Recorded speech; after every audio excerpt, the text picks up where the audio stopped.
నేను ఆలోచిస్తూ ఉన్నాను, ఏం మాట్లాడాలి ఈ రోజున అనుకుంటా ఉన్నాను. నా జీవితంలో ఎప్పటిదాకా విజయం తెలియదు నాకు.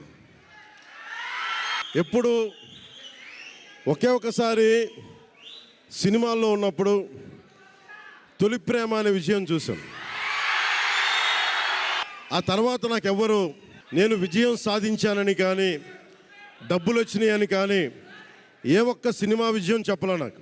నా జీవితం అంతా ఎప్పుడు కూడా దెబ్బలు తింటానో, మాటలు పడతానో, తిట్టించుకుంటానో.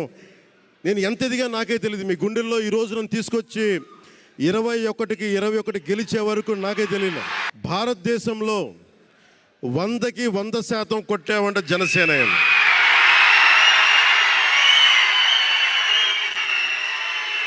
100కి 100. ఈ విజయం మన జన సైనికులు, వీర మహిళలో, జనసేన నాయకులది కాదు, కేవలం వారిదే కాదు, 5 కోట్ల మంది ప్రజల ఆకాంక్షదే.